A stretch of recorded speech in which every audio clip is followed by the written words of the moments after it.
Hello all my dear students, अभी अपन लोग पढ़ने जा रहे हैं कॉम्बिनेशन ऑफ रजिस्टर्स यानी प्रतिरोधों का संयोजन। तो सबसे पहले आता है सीरीज संयोजन, यानी सीरीज के अंदर जो कॉम्बिनेशन होता है वो पढ़ते हैं। तो सीरीज के अंदर क्या होता है, आपके पास तीन रजिस्टेंस है R1, R2 और R3, तीनों सीरीज यानी एक लाइन के अंदर जुड़े हुए हैं। तो इसके लिए क्या करेंगे, अभी अपन फॉर्मूला डिराइव करेंगे और इस डायग्राम को समझेंगे। तो सबसे पहले देखो, बैटरी से क्या जनरेट हो रहा है, करंट यानी विद्युत धारा हो रही है या नहीं हो रही है। धारा आपको पता है प्लस से माइनस की तरफ बहती है, करंट हमेशा प्लस से माइनस की तरफ फ्लो होता है। तो यहाँ से करंट जा रहा है, करंट को मेजर करने के लिए अपन ने क्या लगा रखा है, आमीटर।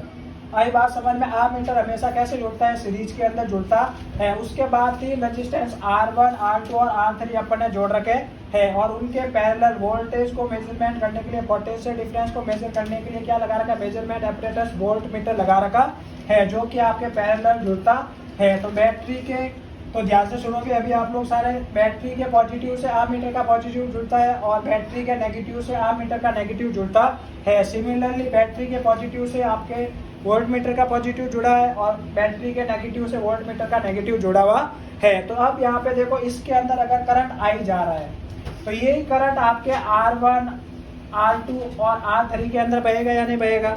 अगर आपके पास एक रास्ता है, एक गाड़ी जा रही है और उसके अंदर आपके पास तीन जंप है, तो वो गाड़ी उन तीन जंपों को पार करते हुए जाएगी या नहीं जाएगी, जाएगी।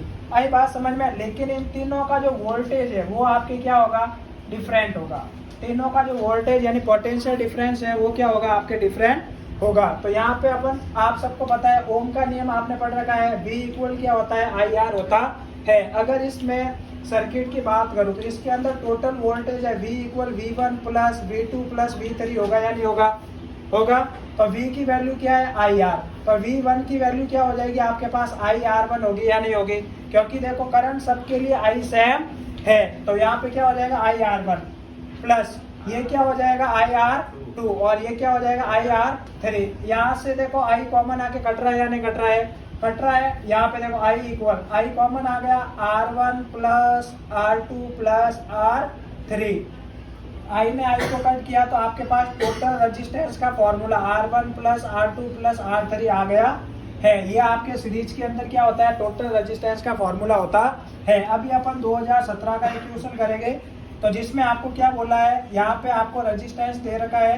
तो सारे बच्चे ध्यान से सुनोगे, इसके अंदर ये आपको दे रखा है 1 ओम, ये आपको दे रखा है 2 ओम और ये आपको दे रखा है 3 ओम। तो आपको A से लेके B तक का क्या करना है, टोटल रेजिस्टेंस फाइंड करना है। तो ये आपके सीरीज के अंदर है या नहीं है। तो सीरीज के अंदर टोटल रेजिस्टेंस क्या होता है, R1 plus R2 plus R3। तो यहाँ पे R इक्वल R1 की वैल्यू कितनी है, 1, R2 की वैल्यू 2 और R3 की वैल्यू 3। R इक्वल आपके पास 6 ओम आया या नहीं आया, आ गया। तो ये आपके सीरीज के अंदर रेजिस्टेंस का क्या था, कॉम्बिनेशन था। अभी अपन पढ़ेंगे पैरेलल जो कॉम्बिनेशन होता है रेजिस्टेंस का, वो पढ़ेंगे। अगर वो सीखना है तो आप हमारे चैनल को सब्सक्राइब करें और लाइक करें वीडियोस को, और हमारे वीडियोस को ऐसे ही देखते रहिए। समझ में आ गया सबको भाई, थैंक यू।